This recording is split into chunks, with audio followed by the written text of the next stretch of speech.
Absolutely. So a little bit before 9 a.m., our crews received a report of a residential structure fire with confirmed people trapped. When the first crews arrived on the scene, they did find heavy smoke and fire coming from a single-family, single-wide trailer home.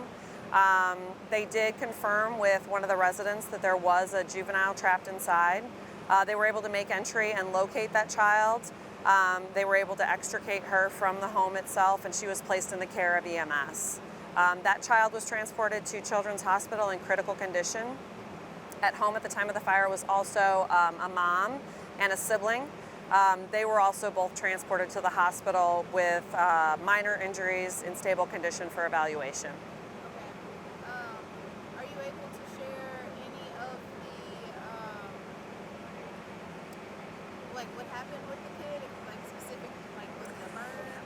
At this time, I can't state whether it was just smoke inhalation or whether there were any thermal injuries. I just know that she was in critical condition. The age of that child is approximately 2 years old. Do you know where the fire started or the cause of the fire? I don't know where the location was, where it started. The cause is still under investigation. We do have our fire marshal out here right now, and he's conducting an investigation now. Okay. Do you know how many firehouses are here or how many departments? Yeah, so we've got approximately 6 to 8 fire trucks here, along with our partners with St. Charles County Ambulance District. So it was St. Charles City that responded, Central County Fire and Rescue came in as mutual aid, and then St. Charles County Ambulance District. Any damage to any nearby houses? No, the 2 adjoining neighboring homes had no damage.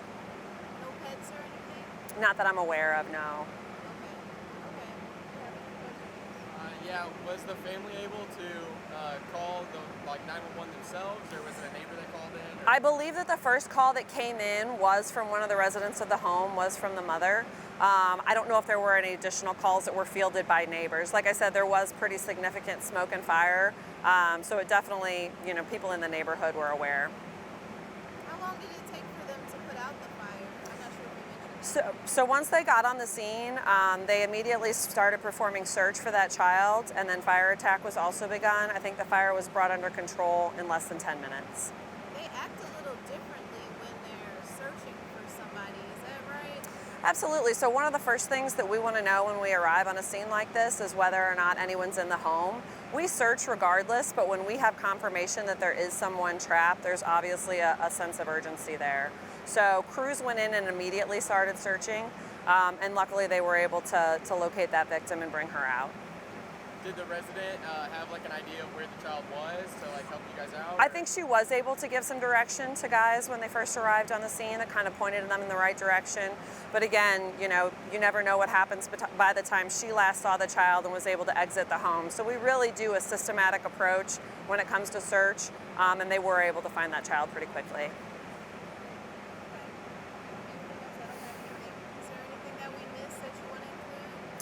No, we always just want to put out the safety message, right? Is working smoke detectors are really, really important.